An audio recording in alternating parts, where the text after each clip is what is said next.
r/AskMen. Kinderkenamad says. Men over 30, I'm a single mom to a 18-year-old young man. What fatherly advice did you receive that aided you through life the most? Phonix Funzel says. The more certifications and licenses you have, the better off you'll be. More job opportunities, more experience, and skill set or skill sets overall. An uncertified genius is better than a college level idiot. From a trade standpoint, engineers can be absolutely stupid. Buy the things you need and put off the things you want until your needs are covered. Don't buy Pokemon cards in place of paying rent kinda thing. Firm handshake and solid eye contact. If you don't know, say so. Can't tell you how many times I asked somebody if they know this or that and they say oh yeah, and you leave them to it and come back and edit up because their pride wouldn't let them admit they didn't know something. Literally, all it takes is I don't know, could you explain it and help me understand? Follow up point to this, don't get mad at someone for not knowing something. Get mad at them for saying they do when they don't. How to read a tape measure. Don't know where op is, but I'm assuming North America, in which case, teach him the real tape measure because it's what we go off of up here in Canada most times as well. When explaining things to people, explain it in the way you'd like to have it explained to you. This is big for me because my dad didn't do a good job explaining things and just expected me to know them right off the bat and gave me shit for not knowing or giving a half-assed explanation. Don't do that. Explain something to the fullest of your ability in a way that you would like it explained to you. Don't put in effort on a girl who won't put in the same for you. Don't get pressured into marriage. OD8889 says. You can always work harder, but you need to live harder as well. Don't let money cancel everything else. Red Light 0516 says. Not every battle is worth fighting. Learning to pick which battles are worth fighting and more importantly, which aren't worth it will save you a lot of time and headaches. Your Author North says. I'm going to tell you some things I've learned as a 31-year-old fatherless son. Look for role models, but realize that those role models aren't as committed to you as you might be to them. You're subconsciously looking to fill that hole left by your dad, and they aren't aware, cause it'd be weird to tell them, and even if they were, they aren't obligated to you. The earlier you get married, the less baggage you and your spouse will bring to the marriage. The more something sucks in the moment, the better the story will be once you're done. I've never regretted being good to people. New Sound Half says. Always stand up for what you believe is right. Be the first to admit when you're wrong. If you've made a mistake, own it and offer a solution on how you will fix the mistake. Never give excuses, only solutions. Learn from your mistakes so you don't do it again. That's all I have. My dad passed away when I was 20 years old, and he gave me this wisdom when I was 18 and venturing out into the world. I have lived by those words and they have taken me very far in life. Strathseek says. Do not live life like me. Fudance 855 says. Be the man you want to be. I've seen a lot of people think a man is this or what, but really a man does what he wants, and he should stick to it. Prudent Syllabob 636 says. Be honest and upfront with everyone you date. Wyverstein says. Power is less valuable than control. All control starts with self-control. The world is full of fools that can't imagine new ways to do things. Don't let them prevent you too. The most valuable skills are people skills. Clear empathetic communication makes a lot more money than strong coding. The 1930s says. If you don't empathize with others then nobody will empathize with you. Punchy Peaches says. If you want something done right you gotta do it yourself. Georgia Detroit 31 says. Never ask someone to do something you won't. Leoja Board says. Please and thank you really are the magic words and manners go a long way. Snar15 says, any job worth doing is worth doing well. Always use the right tool for the job. Before you buy something, ask yourself, do I really need it? Can I live without it? Cynic Worth a Hedger Dog says, life ain't fair and the world is mean. Make decisions knowing that as a young man the world won't take mercy on you. Struggle when you're young for the life you want when you're old. I'm More Badass says, Teddy Roosevelt's Man in the Arena sums it up nicely. Don't be scared of trying and failing, because failure is part of the process, and even a failure is a better man than someone with no dreams who never tried. JMest3R9 says, it is okay to say I don't know, but if you do you are required to correct that.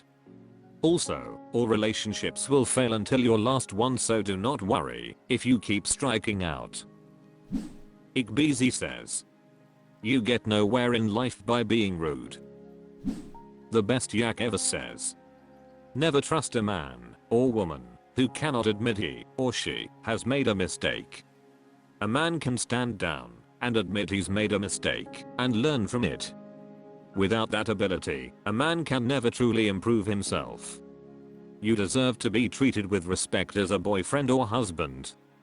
And you are expected to treat your girlfriend or wife with love and respect. But your life together is just that. Between the two of you. Beware of those who want to live their life for attention, but miss what is important to you, even though you're right in front of her. A mobile phone is never more important than you. And a game system is never more important than her. Play sports, read books, have hobbies. Look after your appearance. Stay fit. Be clean. Smell good. Dress well. Stand up straight. Be confident and kind. Be funny but not cruel. Don't take yourself too seriously. Be willing to laugh at yourself before laughing at others. Be kind to animals. Be kind to children. And know when it's best to stand down. But also know when you have to hold fast, even at great cost. Rivers Lakes says, single mom raised my brother and I as emotionally sensitive men, with full respect of women as sentient entities. Perhaps fatherly figure is overrated, or perhaps we got lucky growing up to be doctors receiving such fatherly advices from different sources. Off the top of my mind, 1. Personally, the golden rule must rule supreme. If he wants to stoop low into using someone else for personal gain, think if he wants to be used for personal gain. 2. Professionally, do what he loves, not what parents, teachers, or society think he should be doing, be it finance, legal, or medicine. 3. Be authentic, taking into account the previous rules. The fact that you are asking this question is already winning half the battle. Please feel free to ask further. Burke24 says, you cannot give him what's missing from a father figure. The best advice that you can give him is to place him around capable steady men and observe them. Mom can't be a replacement for dad/male role model. My father wasn't the man I wanted to become, but my grandfather was. I picked up on it on my own and watched not grandfathers conduct. I grew up fine. Gotchaos says, I grew up with a single mom. She worked 3 jobs and we never saw her after my dad left. I would say just be involved. You don't have to replace his father, you just have to be a great mother. Remind him often how much you love him, how supported he is, be compassionate when he makes mistakes. Teach him discipline, accountability, and to be ambitious. These are some of the things I missed out on that left me with drug and alcohol addictions. Thankfully I'm 1 year sober as of the 20th of February 2025. Be actively involved in his life. Never let him feel alone. r/AskMen. Churndad says, what do you do at home? I've recently tried to use my phone and PC less during the day. But I've noticed that I don't have anything else to do in particular while I'm at home, other than reading a book or looking out the window. What other things do you do at home to enjoy yourself? I've been thinking of getting an instrument or trying baking, but those don't resonate too well with me. So I'm looking for more ideas. Fred 2008 says, sleep. Human Purchase 3199 says, I like watching people run from cops like on sport bikes or modded cars. I love watching them speed too. I know it's wrong to think it's cool, I think, but it's just something I enjoy watching. Untitled Folder 4 says, definitely get an instrument. I taught myself to play classical piano on a keyboard just by watching YouTube videos. On top of other smaller things first, like my favorite songs in piano version, etc. I'm no expert, can't even read music, but when I play what I learned it sounds just like anyone else playing the same thing, and feels amazing. Hyper Ballad says, I keep seeing this question and I don't understand it. I run out of time every single day. I'm never ever close to doing everything I want to do. Wardogs96 says, reading, listening to music, exercising, cooking, or doing chores. Doing your hobby such as woodworking, playing an instrument, learning a language, or practicing for a sport. If I can't do any of that or my friends are on in the evening, and I got nothing crazy the next day, a good edible. Nurgle Marine Sharts says, personally I play video games, read books and manga, watch horror movies and anime, work on building and painting miniatures and terrain for Warhammer 40k, spend time with my girlfriend, etc. Might benefit you to get into a hobby that you find interesting that doesn't involve screens. Teraflop Club says, I still think there are constructive creative things to do with a PC, but I well understand getting fed up with sitting in front of it. Let me tell you about my hip flexors one day. / if by PC you mean a laptop, I suggest invest in a dongle that lets you connect a real monitor, wireless keyboard, and wireless mouse. That way you're not tippy tapping with just your fingertips dealing with BS. It's a huge boost to productivity. But beyond that, there's fun recreational exercise like biking, which does wonders to consume time, energy, and money to buy / maintain / gear. I used to try learning guitar, piano, and organ, have all three, but never really progressed far enough I'd be willing to torture someone's ears with it. Other than that, car work, housework, yard work. It just never ends. Tonight I had some mental energy, so I invested about 3 to 4 hours of uncompensated overtime to crank out some work. Last night I replaced a valve and flapper on my toilet. Tomorrow night I'll be coaching a young person on career development, if they listen. Anxious Depth 7983 says, teach yourself a skill. There's lots of information out there these days, and it's very rewarding to accomplish something new. John Diesel 78 says, I farm, and when I'm not running equipment, I'm fixing it. Red Hair Lover says, I remodel, build furniture, work on my pool, play disc golf, cook. Point life is for living. Blue Ronin says, read. Pimmy says, reading, tidying up the house, gardening, decorating rooms with flowers. Eagles Fence 691,982 says, I play on my PlayStation Portal when not keeping an eye out on my bad app $8 years old son. Tennyson says, get a mountain or road bike and say goodbye to your free time and money. Formal Carry says, I only get 2 days off the weekend. I use that solely to play on my PC and watch movies all day. I only clean if I need to, but I do the laundry every Saturday, so I'm not on my ass all day as well. Catapult 8582 says, Boar James help fill the time. Shout out to /r/slob or Jaming and my current foe /r/Marvel champion slug. Hot Effective 5140 says, well, 20 years ago before the wife and kids, read, like 6 to 12 p.m, all 4 Lord of the Rings books in 6 days reading. DIY my own furniture, vehicle maintains, BBQ/grill, buy a house/fix up said house, sell house, buy another house needing fixed up, get married/move into half fixed house, dreams for after kids, finish fixing second house when I can have both time and money to use at my discretion again. Worried Bid 2471 says, one of my mates has a small third printer he plays around with and another has an old car he works on for a demolition derbies, otherwise cleaning and painting lol. Infamous Echo 2961 says, I'm currently building some TAU Warhammer models and cleaning my home while the superglue sets. Yay, resin and pewter models, video games, and reading are also options, and learning new recipes. Persona non grata says, read, paint, work out, clean, and nap.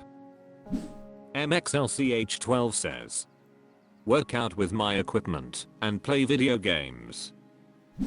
Tuba Samurai says, I work on my house and take my dog on a lot of building supply runs with a bunch of pit stops at parks. Then make dinner and disassociate the night away. My wife works full time and is also working on her MBA, so a lot of alone time. Trixor says, fidget or draw, it doesn't even necessarily have to be a good drawing, it's just fun to keep your creativity in check. A drunk Mexican says, I've been reading a lot lately before bed, just personal development stuff. I put that on pause to read the rest of the books from Jack Kerr. Epic Fear says, learn to wrench on cars. It will save you thousands and thousands of bucks over your life. Perpluatev says, read, play with my pup, go for walks, smoke, chores lol. Wordswords 55 says, grow food and stuff, take my dog for a walk, read, cook. Throwaway Mad 1989 says, I've always been artsy. I still like to draw and paint, but in adulthood I've also picked up polymer clay creations, woodworking, leather work, macrame, paracord and embroidery, believe it or not. I also got into model wooden ships recently. So definitely hitting my middle age arc, haha. Thinking Good says, TV. Write some. Draw some. Chores. The other things I'd want to do would require a garage and workshop and a yard. Honabuck says, buy an old, cheap, cool busted up motorcycle / car / jeep / truck and fix it up. Sharon Ridger says, answer shit posts on Reddit and talk to women on Tinder. Old Soul Notech says, my wife and I have no screen days. Records, books, comic books and Scrabble. I paint miniatures and models. She likes crosswords and knitting. No TV in that room, just a stereo. Basically try some hobbies until you refined what you like. r/AskMen. Personality Small 593 says, how do those who wanted children but didn't have them cope with not being a father? Profound Hound says, dogs. House full of dogs. Mtrabiknut says, I'm a 65Y/O guy that never fathered children, although I would have loved being a dad. I married late in life, at 50. My wife was married 25 years before I came along, and through her I have a wonderful stepdaughter and still along with 3 grands. I would love to be closer to them emotionally, and we are growing closer all the time. They love me back, just as hard as I love them. We are good for each other. I also had a stepdad for 47 years who was the only pop I ever had in my life. I firmly believe that love makes a family, not bloodline. Rom2814 says, my wife and I had planned to have kids. We met in college, got married after graduation. We were going to grad school, so we decided to wait until we were done with that and had jobs. Finished grad school, got a job.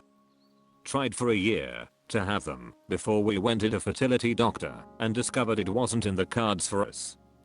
She would have adopted. I had zero interest in doing so. I got over it very quickly other than worrying she'd regret staying with me. I wanted kids, but never felt like I needed them to be fulfilled. I also had wanted to be a college professor, but decided to go into it instead. My wife on the other hand grieved every time she got her period. That was 28 years ago. We are still together and happy, if was. Rough watching friends and family have children, partly because we no longer fit in, but we made other friends, people who did not have kids, or whose kids were grown. At this point we love our lives, we travel when and where we want. In the last 10 years we've gone to Norway, Iceland, Ireland, Austria, Hungary, New Mexico, Arizona, and a bunch of other places. I'm 56 and could retire now, and will by 59. Financially, we are way better off than we would have been. We often feel like we dodged a bullet. We went from being bitter about it to being grateful it worked out that way. Most of us don't get what we wanted or thought we wanted in life. There isn't one path to happiness, and no matter which path you end up on you'll miss out on things other people. McShart says, I always said I would wait until I stabilized financially. Ha ha ha. Success Afe 1854 says, I'm not coping with it at all. Squirrel Normal says, same way I cope with everything else, alcohol and other self-destructive habits, while never speaking of it in real life. Bobby Throwaway 6969 says, I have a friend that's quite a bit older than me. She wanted kids, but has accepted it's not going to happen. She pours herself into traveling. Personally I want kids. I've just entered my late 20s, so I better get the ball rolling on that. P5000 Power Loader says, it's the same as any other decision you make. You have to live with the consequences. If you have decided to have kids, that doesn't mean it would have been a bed of roses. Accidents happen, relationships fail, diseases exist, etc etc. There are plenty of fathers out there who have endured unimaginable pain and suffering. And the same can be said of many children too. M1 says, I wanted kids. God said FCKU. I stopped wanting kids. There is no point in torturing yourself for things that are not within your power to change. Nipita 33 says, I realized several things. 1. I do not want to bring a child into this world as it is, especially when powerless to do anything about it. 2. With my medical history, I'm unlikely to make it to 40. No child needs to be fatherless before they make 10. So yeah, 2 solid reasons to not have a kid. Disastrous Seat 7593 says, I don't know yet. I'm becoming that. Just. Still very sad she said no, twice. Texas Cutter says, one of my brothers did things with my nephews and nieces. Not as much as being their father, but more than someone with kids would do. Then he married a lady who herself had some kids. They were adults by this time, so he now treats them like his kids. Hatred Shaft says, I recently met a group of people that call themselves plant parents. Plants parents. Pet parents is delusional enough, but plant parents? Theskione says, I heal myself, it's all for the best. My health isn't great and I'm poor. At least I don't have to worry about taking care of any dependent. Gringaloco01 says, deep bitter resentment buried deep in my heart and gut. After 29 years it is pill I have swallowed and dealt with. It was always something, not enough house or car or not enough money. Many years later come to find out she didn't want kids and lied to keep me focused on making enough money and buying a bigger house etc. Then it changed to being too old etc. I made a commitment and I have to stick by it. I have a roommate basically. She has her room and I have mine. We have sex once in a while. I spend my time fishing in the Rockies. Have lots of toys and have a couple good dogs. It sucks, but I said till death do us part.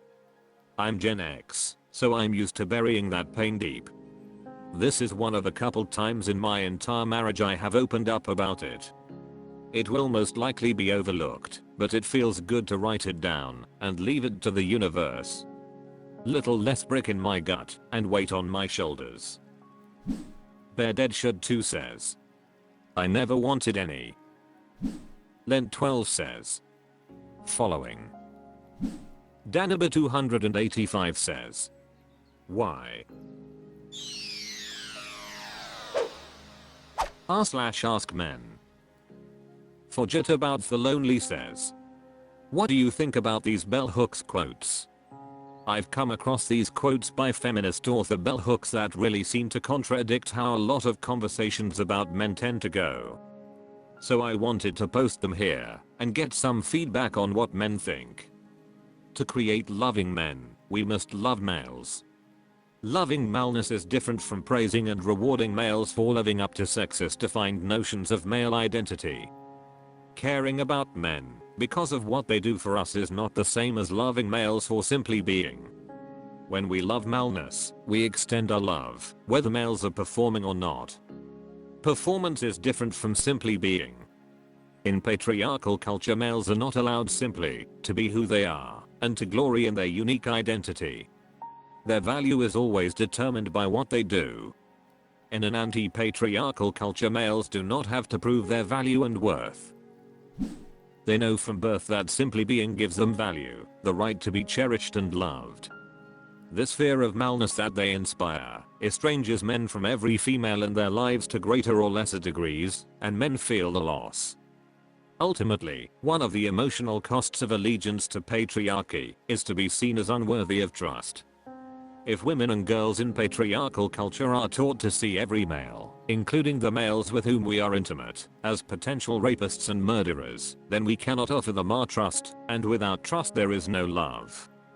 We need to highlight the role women play in perpetuating and sustaining patriarchal culture, so that we will recognize patriarchy as a system women and men support equally, even if men receive more awards from that system.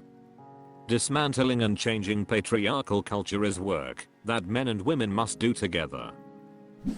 Clintman says, being nice to people creates nicer people. Brave stance alert. West 21 says, all three are solid observations and points. Frequent Crawler says, as isolated excerpts, no problem here. What is a problem is that it's too theoretical and relying on the same BS about patriarchy. It's a dated and worn out scapegoat, since progressives have proven to be just as bad, hateful and guilty of upholding these same expectations. I don't even know if Hooks is one of the good ones, and wouldn't be surprised if she's not, but things could be a bit different if whatever's quoted here were actually mainstream with feminism, and not just a talking point to make it seem that man-hating isn't the mainstream. Fistus says, I believe these quotes are from The Will to Change. Just the Facts 6969 says, not even close to the current reality of man-hating feminism in the West. Thuan Train says, I love the quotes, but feminist women aren't subscribers. In my experience, the vast majority of modern feminists are just thinly veiled man-haters. It's not to say that modern feminism doesn't exist. It's just that it's being co-opted by immature people who are looking to blame men and the patriarchy for everything. They don't look at men as victims of the patriarchy. They see men as the perpetrators and women as the victims. The proliferation of pseudo-feminist views on social media also doesn't help as their talking points go viral, and then every feminist then regurgitates the same blame game. They wrap themselves with the feminist label, believing wholeheartedly that it gives their toxic views legitimacy. Modern feminism, not true feminism, has damaged both men and women, and has contributed to the gender wars, culture wars, and the rise of fascism in the West. How do I know this? I dated a feminist for 4 years, and she was, and still is, the most egregious man-hater I've ever met. She has nothing good to say about men as a group, has absolutely no empathy for men, and speaks with contempt about men as a group. In fact, her own friends have told me that they needed to take space from her because after spending time with her, they felt their own views lean towards hating men. It's colored my opinion of modern feminists, who are ultimately using feminism as a cloak for their self-righteousness and indignation. These people berate men and attempt to use shame as a way to get them to conform to their views. It doesn't work. If anything, it radicalizes men to dig in their heels and go deeper into the patriarchal system. But the best and truest feminists I've ever met. Men in men's circles. These guys really see the toxicity of the patriarchy, and they know that the way to be a true feminist is to hold other men in high regard, to hold other men accountable for shitty behavior/views, but most importantly, to guide them to becoming better men. These guys are here to support men in their journey to becoming good men. My tip for everyone here is to join a local men's circle and lean. Screen Tricky 4257 says, "There's some wisdom here, particularly in the don't only love and respect men when they are being useful. But there's also some foolishness here, specifically in blaming the patriarchy for that. If the patriarchy existed, why would men deny themselves that unconditional love? No, there are good reasons why male usefulness matters to women, and men shouldn't be allowed to be completely useless. Which I will be if you give them, me, an inch. So I would rephrase this to say something like, if you want men to be loving and reasonable to you, you have to be both loving and reasonable to them. That means communicating with men in ways that both of you can understand, which often means being more direct than you would prefer to be. That means allowing a man who has fulfilled his responsibilities to reap the rewards without looking for more responsibilities. For instance, if he's resting on the couch, he is not looking for more chores. Above all, it means respecting and understanding his masculinity, not seeing it as a flaw you need to correct." Rabrab 123 says, "This isn't an issue about the patriarchate. It is society. Women are the ones that are primarily enforcing this in the first step. Then men teach each other to adapt and accept that. Even if men receive more rewards from that system." You mean the 3 out of 4 suicides are men's reward? Deep Dish Patiza says, "Nice sentiments, but ultimately bullshit. It would be nice if women did feel that way, but they don't, and never will. They are the primary perpetuators of patriarchy, regardless of how hard they protest." Coadza says, "It'd be nice if more internet feminists read and internalized that kind of thought. This whole men equals enemy stuff that results in trolling is for the birds." Falawin Tothanite says, "The quote encourages women to love men as women think about the world, rather than as men think about the world. That is akin to telling men to love their wife for all the progress and sacrifices they make. It's fine advice, but women would prefer to be loved for being. Not saying it's bad advice. It's simply a feminine way of loving men. Unclear to me if men want that." Molybdenum Blue says, "You can tell how, frick, ed things are by how I read the whole thing waiting for the other shoe to drop." And Irox says, "Instead of patriarchy they should just write society, as that's what they mean." r/AskMen. Thrower Bubble Gubby says, "Men who were low in testosterone and got it fixed, how did it affect you? How big was the difference when you were low vs when you got it fixed?" Lucky Strike BH says, "I always have my doctor test for low T. I find myself essentially on the lower end of average. I'm about 150 above the cutoff for low T. I worry because if my testosterone was higher, would I have a better sex life, or would I have more energy? Sounds like you are familiar with that. What do you think? Am I good if I'm within the band of what the doctor says is good? Dr. DRE says, I'm an OB/Gen MD, and I do testosterone replacement therapy for women pretty regularly. Not gender transition, just testosterone replacement. Especially common for perimenopause and postmenopausal patients. It is generally pretty life-changing for the patients. I tried it out on myself through one of the hospital affiliated groups, and I just felt so much better than baseline. I had more energy, didn't feel like I've been punched in the face at the end of every day, and having that extra energy at the end of the day meant that I was in a better and more calm mood all the time. Libido was up, and that definitely improved my relationship with my wife. I generally don't have any time to work out, but I wish I did. I've seen friends put on a lot of muscle and get in significantly better shape, whether that was fat to fit or regular to more muscular. There are testosterone receptors on just about every single type of tissue in the human body. Even with this, there are a lot of benefits that we don't really understand. One of the most consistent comments that patients have is that their joint pain reliably improves quite significantly with testosterone and placement therapy. I haven't seen any solid research on this, but it keeps happening again and again and again. Anxiety symptoms frequently improve as well. Lots of my patients drop anxiety/depression meds with their B psychiatrists after we get their T levels up. Just very consistently, overwhelmingly good results with friends, patients, and my own experience. Resonatifrex says, been on compounded topical T for many years, maybe 10 or more. Apply topical daily to testicles. This method of TRT is nearer to bioidentical. Was life-changing as others have said. Would suggest you and your provider be sure and look at free T, not just total T in blood tests. I had normal total T, but low free T. It was bound and not usable by the body. Also need to consider T transfer to sex partner.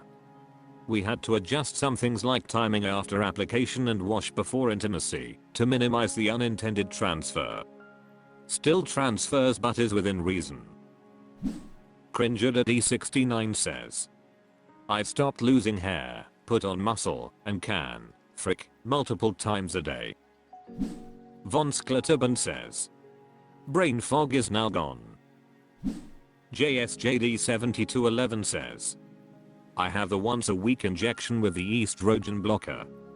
I'm 42, been on it for a year AMD. It has completely changed my life. I recommend it to everyone my age. Meet the Meat says, I was treated for cancer and the radiation did some real damage to my ability to produce testosterone. It wasn't really on the radar of my doctors when it was, we need to do this or you will die. Then, I did all the stuff. The cancer looks like we beat it, but I felt empty and numb. It didn't matter. Cured, not cured, whatever. My wife was throwing parties and booking trips and I just had exactly zero interest or desire for any of it. It was like living in a second world. Everything was flat. My GP finally looked over my blood tests and wrote me out of the blue telling me he was prescribing tea. I started putting the gel on, and, honestly, about a month later I was a human again. It didn't really give me energy. I certainly feel hornier than when I had cancer, but that's not a fair comparison. I'm not a good person to judge weight loss anymore because half my guts are missing. But my life has color again. My wife can give me the sparkle eye and I respond. I was engaged at home and work. If you don't need it, I have no idea how it would affect your life. If you honestly, truly, need T supplementation, it is like waking up in a new body, full of life and desire and fire. Changed my life for the better.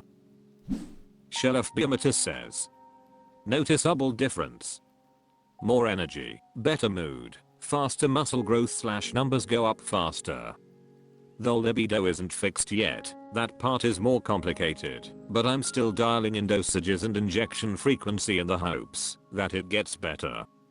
but it's unlikely that libido will get totally fixed, as it's probably a more brain related issue rather than hormone related. No Salad 68 says, I had low T as a consequence of a side effect of donating a kidney. Libido went from every third day to twice a day. Exercise got easier. Better sleep, better mood, more energy. Obviously there are risks, but so far, absolutely life enhancing. Ighypolgus says, I have been on it for coming up to 3 months. I'm on a gel type that I spread on my shoulder every morning. I was under the range for my tests for 2 years. It has helped my libido for sure. But it is nothing magical. I feel like the other guys here are experiencing something else, haha. I have a follow-up with my urologist in a couple weeks, so I guess we will see what happens. So far, unimpressed. I live with Edgerals 1 says, I felt like I had been dragging for the last 5 years, since I was about 27.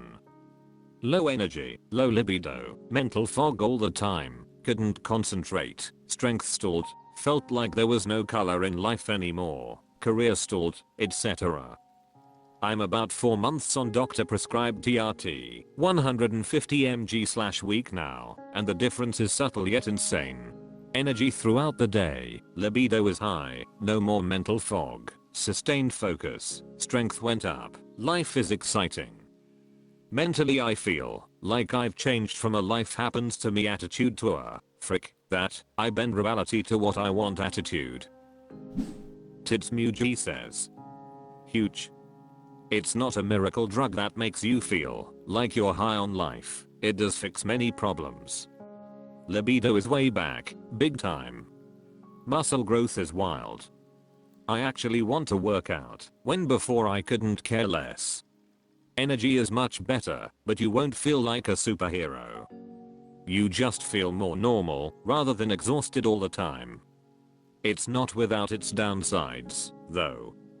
You are entering a realm of hormone balancing between testosterone and estrogen, and things quickly degrade when they get out of balance. There is a lot of trial and error in the first 6 months figuring out where you feel best, and there is no one-size-fits-all protocol. It's Zero Ver says, absolutely life-changing. Libido, self-confidence, motivation, mental health and physical recovery went up drastically. However, it is not perfect. There can be side effects. It's possible you be more aggressive. You can negativity affect your ability to reproduce. It is generally a lifelong commitment. The longer you are on the harder it is to get natural test going again, if you decide to no longer take it. There is a very good chance you could be shortening your life. All of the pluses and negatives I've listed should be explored more before considering if TRT is the right choice for us. I don't have the time to go into detail on each. All of that being said, it was 100% worth it for me. r/AskMen. Elita Jackal says, Men, what's something you remember from your childhood that makes you feel happy and nostalgic? Rob Oman 20,000 says, camping out in the mountains. Sitting around a fire just beyond quiet and listening to the woods. Playing N64 games with my brothers. Mario Kart, Smash Brothers, GoldenEye. Reading Star Wars books before bedtime. Vincent Guy says, the smell of a wet dirt road always takes me to the Mold Kentucky days. The smell of jasmine, and I drink jasmine green tea every morning, reminds of playing in fields full of honeysuckle bushes too. Magneticaster says, me and my dad buying toys, or going to McDonald's. It's a big deal where I live, to eat some burgers. He passed away 10 years ago. Painting Select 8430 says, I had a tortoise that I used to take care of, pleasant memories.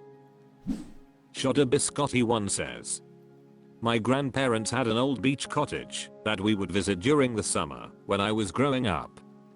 The main room had these huge windows facing the water, that old style wicker furniture, and the entire place had a very slightly musty smell from years of people tracking in sand and salt water. The place got sold about 20 years ago when my grandfather passed, but about 2 years ago I was down in Florida for work and stayed at a rental for a couple days afterward. It had the same sort of furniture, and the moment I sat down and felt the warm sunlight from the windows, I felt like I was 10 years old again. Made me really happy to just sit there and remember all of that. Trail Ridder says, my grandpa's porch. She was a WV Hills woman. Only wore simple dresses, chewed tobacco, no indoor plumbing, and had to use an outhouse, etc. I remember just chilling on her porch on rainy days in the swing.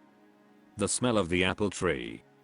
Inside, the smell of a lava bar of soap, etc. Taskgust says, snow days off from school that you only found out about by listening to early morning radio. Bear Dead Should Too says, the Stomper official competition pool set. Fishing, going over the farm discovering different things. Watching the windswept wheat plants swaying in the breeze. Hearing dad's tractor plowing on the backside of the farm. The Freak Agent says, playing basketball in the driveway with my parents.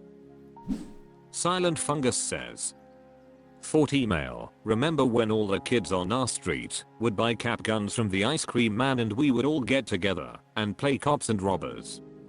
Basically run up and down the street and shoot each other. Street and all the kids' front yards and backyards were free game. We would even sometimes climb on the roof. Also the bike rides to the next city over, miles away from home. Just had to be home when the street lights came on. Poorly Drawn Beagle says, there was a house on Chelsea Street where they'd have a huge walk-in lights display on holidays. I went there on Christmas with some friends after a blackout hit our neighborhood. Also there was a spot near the borders, remember them? Where my dog liked to take me. There were thick bushes, and she liked to sniff through them. Substantial Judge 931 says, going to Toys R Us once a month and buying one toy that I wanted. I'm 20 male. Irish Pinner 225 says, MW2. Brooksy 1131 says, summer days swimming at the lake with friends. I still enjoy the lake during the summer, but it feels not as nice as when I was carefree because I had no school or work or really anything I needed to worry or think about. Yankee 407 says, going to Blockbuster or movie gallery. My family would only go there on Friday nights. Going there meant it was the weekend and my brute, and I got to pick something new to watch. Danaba 285 says, none. Not much to look back on fondly for experiencing domestic violence as a child. I killed my nostalgia. Gaston says, watching thunderstorms from the porch or an open window, everything from the calm before to the wind picking up and the good stuff during the storm. The Midwest has a nasty storm rolling through tonight, so I'll be on my deck after work getting my nostalgic dopamine hit. Tilpsychological 351 says, my favorite time of year was our family vacations to Ocean City, NJ. Now as an adult, I take my kids there in the summer, and I do get a little choked up as we drive along the causeway towards the island. Jalix 2321 says, anything with my mom and grandma. It doesn't matter what, it always brings a smile to my face. Codegan says, the coolest more is when harvesting I would pull the straw bunch cord for my uncle. Feeling all grown up helping. Iowa Sunsets says, reading Rainbow. Coffee01 says, I remember the few times I was able to fall asleep without panicking about homework or tests. Man, those nights were the best. Sweet Justice says, it's Thaha Thursdays only on Cartoon Network. Thallus Bakinin says, reading Alone in the Woods. Lucky Forever says, The smell of a skateboard shop. Bike shops smell very similar. Brownka014 says, I still remember playing WWF No Mercy, WrestleMania 2000, WCW NWO Revenge, and having 4 players. Appropriate Date 6407 says, fireflies appearing in the summer. Cantus Singlian says, strong monsoons, the smell of creosote hanging around for days. Sitting in the garage listening to baseball.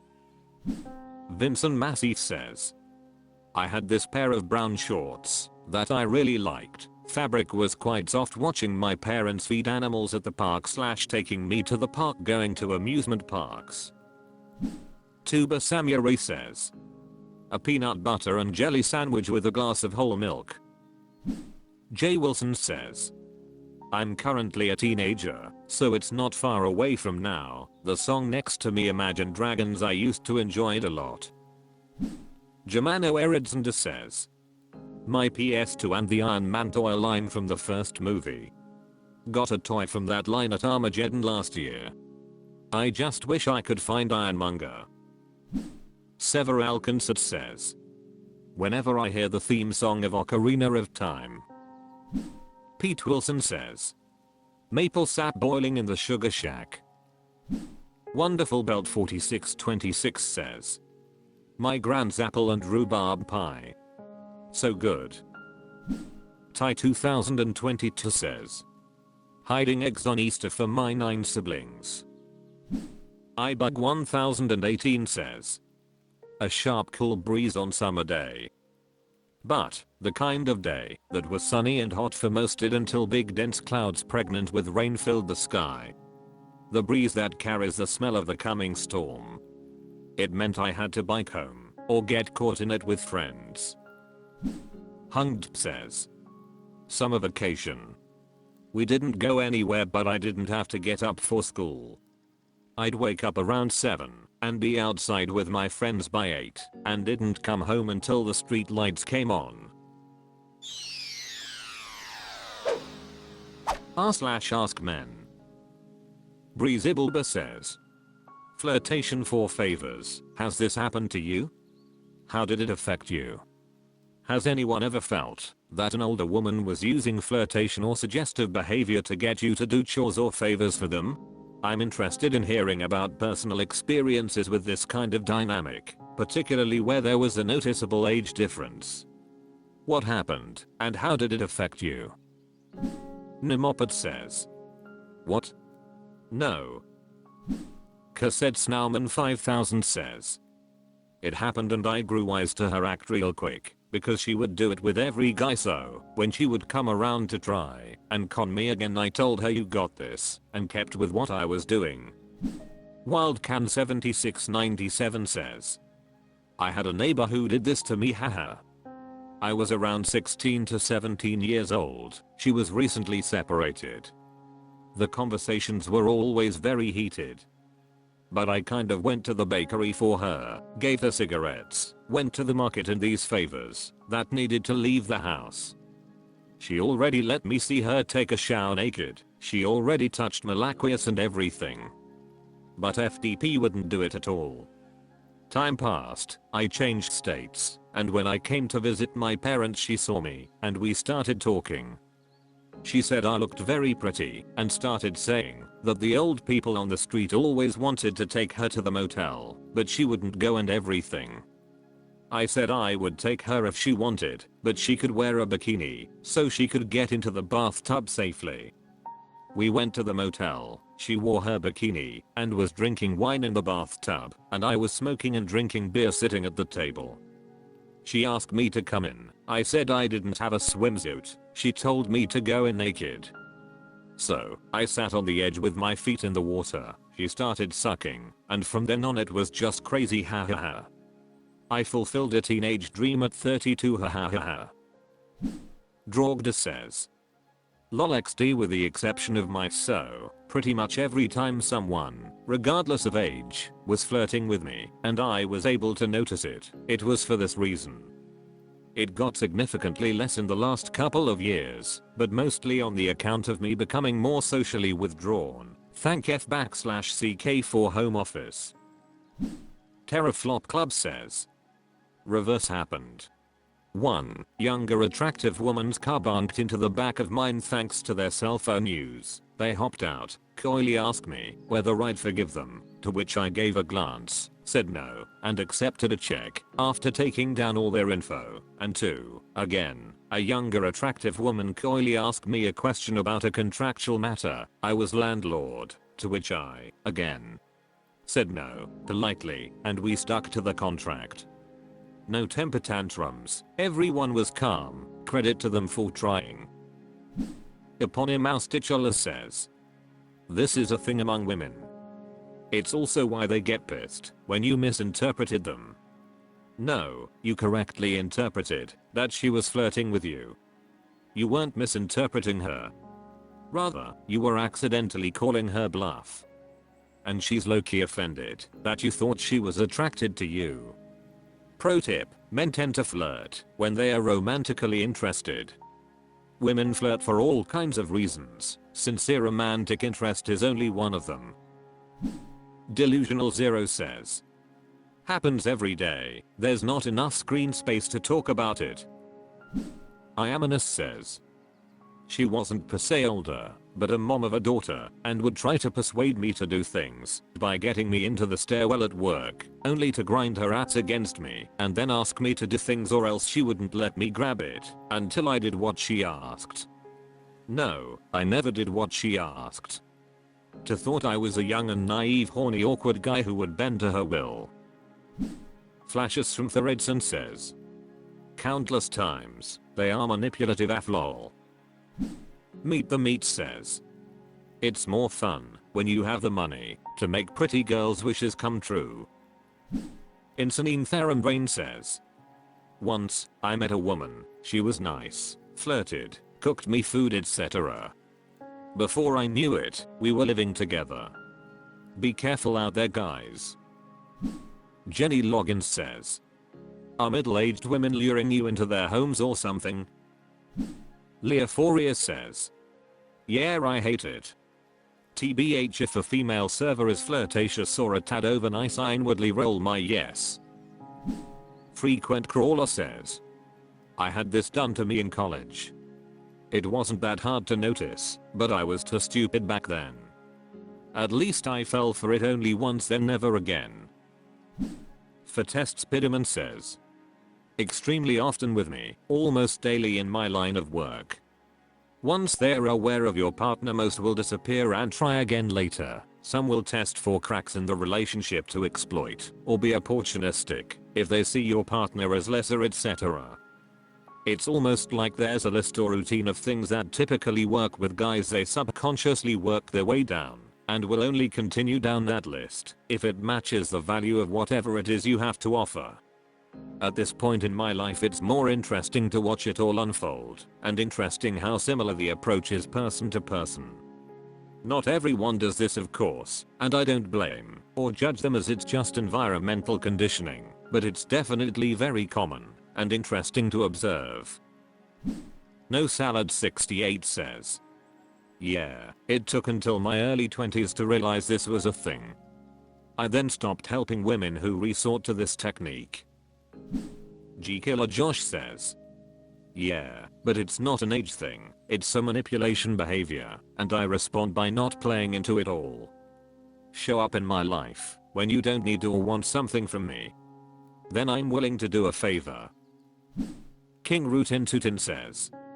Just about every man has stories of this happening, regardless of the age of the woman, and almost every man also has stories of being sexually harassed by women. When I managed a restaurant and managed catering and had to cut women off, they would always try this crap to get more booze or free drinks or whatever. It was so annoying. Authentic Truth says. Women of all ages do this. It isn't anything new. Let's Gummits 2020 says. I asked out a girl in my stats class during college. She gave me her number, but she kept flaking, and I eventually stopped trying. Towards the end of the semester, she randomly started being nice to me again. She apologized and said we should definitely go on that date soon. First she wanted to get through finals though, and she was wondering if I would help her study for the final exam. I was probably one of the 2 or 3 smartest people in the class. Met with her a couple times to help her get ready for the final. As soon as the final was over, she ghosted entirely. At least I aced that final. r/AskMen. Af's comedy says, how do we overcome the stigma of male loneliness? Loneliness isn't a weakness. It's not a failing. It's a human experience. Yet when it comes to men, there's still a stigma attached. One that tells them to tough it out, keep quiet, or just be a man about it. That's not strength. That's isolation. The truth? Male loneliness is real, and it's a growing problem. Studies show that men often struggle to maintain close friendships as they get older, and societal expectations don't make it any easier. Admitting loneliness shouldn't be met with judgment. It should be met with support, understanding, and connection. It's time to change the conversation. Let's normalize checking in on our friends, encouraging vulnerability, and fostering spaces where men feel safe to talk. Not just about sports or work, but about real life. Because connection isn't just nice to have. It's essential. What are your thoughts? How do we shift the narrative? Unknown Race says, as a female I just support the guy friends in my life and always encourage them to embrace and express their feelings when it comes to hard times and loneliness. Rabrab 123 says, massive amount of change in society. We would have to start protests, activities, and information campaigns. Right now there is no discussion possible. If you try to talk about it there is almost always one person in the room that will attack you for it. Hint, that is often not a man. Impossible Stick 5794 says, it's not a failing? Are you sure? Mahogany says, what's the stigma? Everybody knows it's a problem and is hard to deal with. Nobody's giving a guy shit for being lonely or for being bummed about being lonely. Fazern says, men will never have a conversation one-on-one over the phone. I still connect with my friends over Discord while playing video games. That's as close to checking in as you can get. Silvery 30 says, honestly, I solved my own loneliness by just going to bars alone and striking conversations with other random guys. It's easier than it feels in your head. This one time, I made this comment to the bartender that he looks like he is making a Skyrim potion. He poured like 5 different drinks in the shaker, and the guy sitting next to me said I love Skyrim, and we just started talking about that. Divorceda Jane says, being alone willingly vs being lonely is 2 completely different things. One is deliberately chosen, the other is against their will. Hot Towel 2335 says, join a local church and get involved. Find older men who volunteer in your community and do things with them. Encourage one another and listen without trying to fix each other's problems. I've been involved with a recovery ministry for the past 2 years that hasn't only helped me with my depression and anxiety, but it's allowed me to minister to other men who needed encouragement when they couldn't find it elsewhere. You can do this, my brothers. Imaginary name says, I think we need to first make a difference between lonely because I don't have a soulmate or a soulmate that support me, and lonely because I don't have friends to support me and or pass time. Which one contribute more to the male loneliness? I think it's probably the former, since we are talking about men. And if it's the former I don't know we can do much about it. Fresh Forever 8634 says, remind 7 days. Mom's Fav Milkman says, get off social media and be a part of a community. It really is that easy. When's the last time you went somewhere without your phone? Thedeville's advocate says, throughout history some men chose to be alone and even spent their entire lives that way, and it was not seen as a weakness. But yeah, these days it is stigmatized.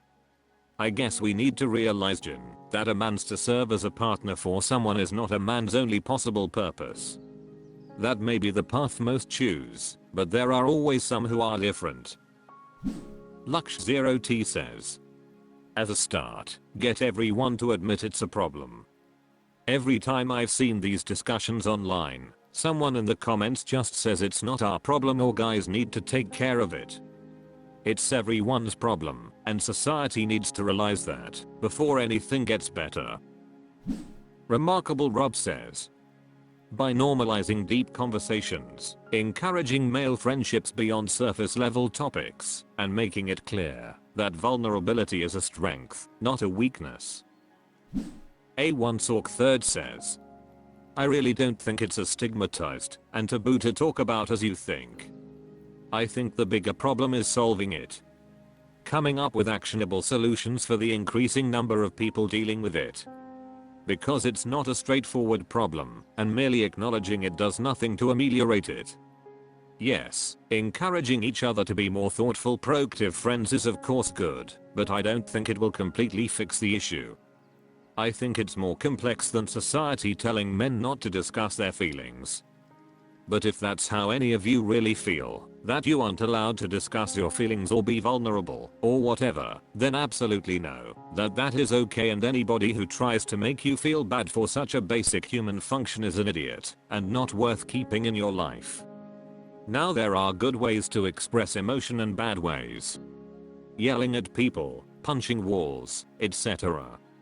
are not acceptable ways of expressing yourself. You need to learn how to do so in a healthy manner. Emma B says, it starts with normalizing deeper conversations between men. Checking in on your friends without making it weird, being open about struggles so others feel safe doing the same, and actually putting effort into maintaining friendships instead of letting them fade.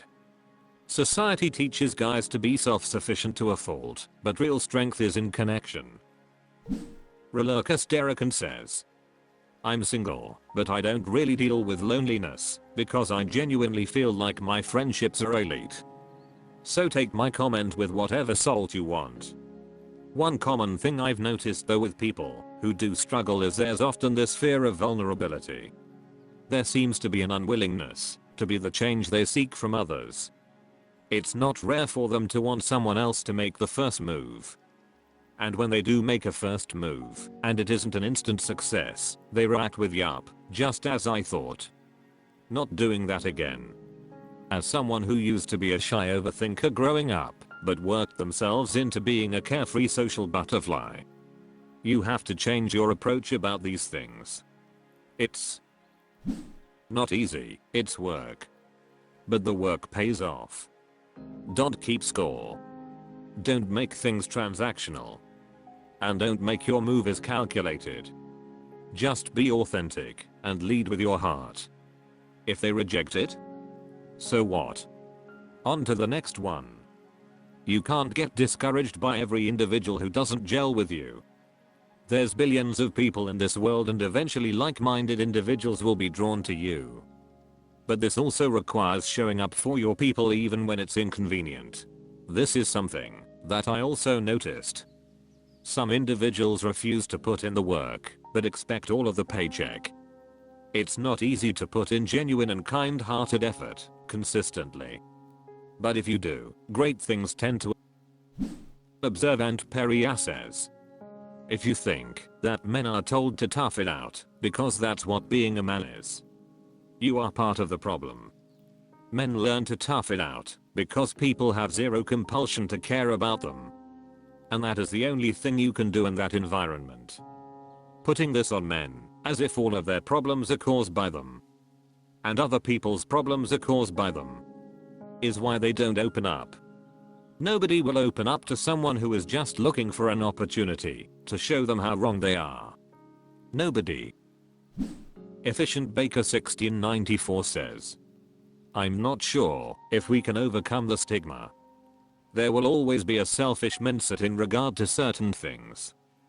Friendships, dating, and relationships are one of those things.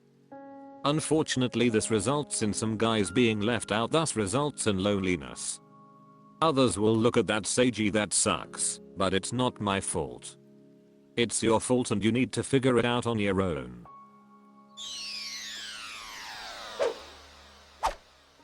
That's all for this video. Thank you for watching. Please subscribe.